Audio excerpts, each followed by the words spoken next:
All right, so does that imply that the Bigfoot may have any psychic or paranormal powers? This is all camouflage. It could easily camouflage itself with its ghillie suits. It may understand something about what the Apache scouts understood and employ that. So what evidence we have that there could be any psychic or paranormal parameter to that? Well, you see this dude here? That's what in Louisiana they call a rougarou. Now, they give it wolf-like characteristics, but you can imagine that if you were in the woods and you saw a Bigfoot, a man-shaped animal covered with hair, that you could imagine could be a werewolf as well. And in France, they had legends of the loup-garou, which was basically a werewolf. And so the Cajuns brought that tradition over with them to the States. And there are people who think that what the Cajuns think is a loup-garou is actually a Bigfoot.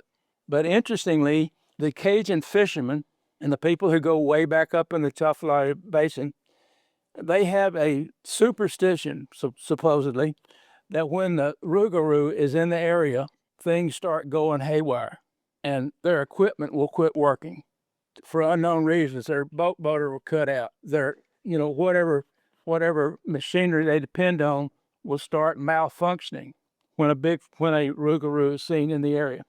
Well, I knew about that tradition, and I soon found out I was to be tested with that experience. Spiles and I went to join a man that lives right on the Louisiana border, Chester Moore. Chester called me and he said, "Rob," he said, "I want you to come down. I've had some sightings reported, and I think you might be interested in investigating them with us." He said that Chester was an outdoor writer for a couple of newspapers in Southeast Texas, in Orange and Port Arthur, and he's very well respected outdoor writer and hunting guide. He's a very good guy. Smiles and I both, he's friends of ours. Anyhow, he says, "I think you might want to come down and check this out."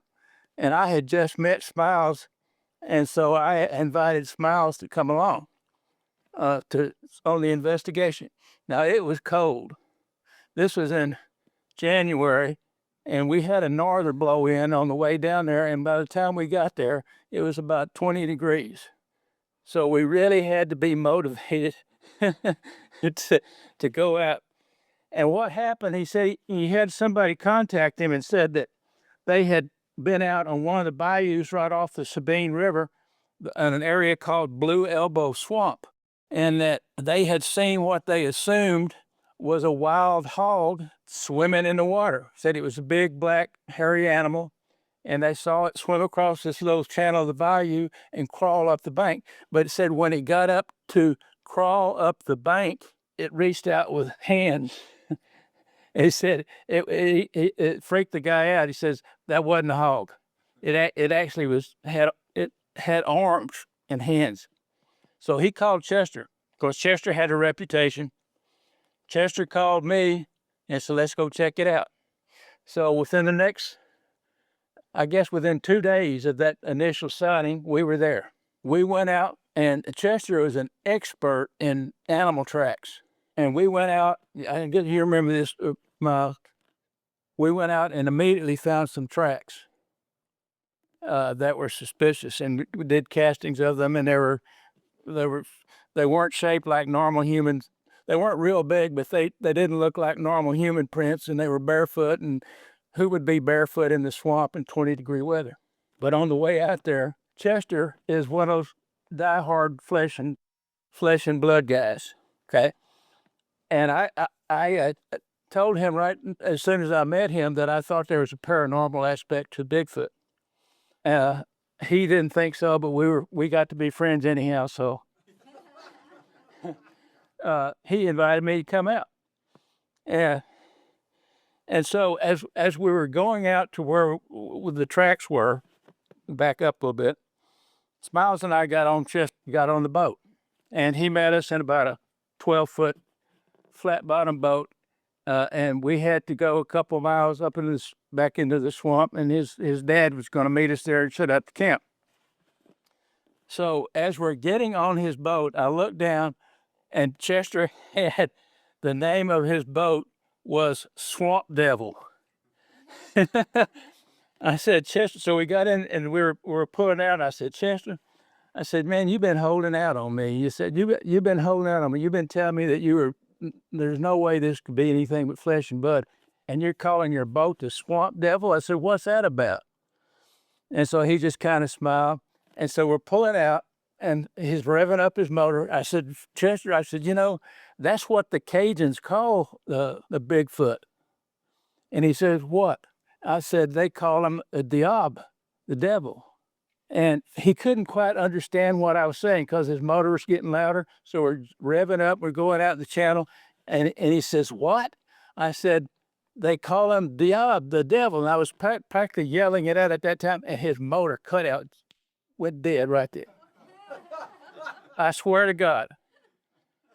And I looked at Chester. I said, Chester, do you realize what just happened?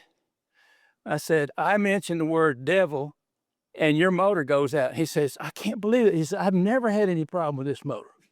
He said, I checked it this morning. There's nothing wrong with it. Well, his motor had not only gone out, it froze. He couldn't account for it.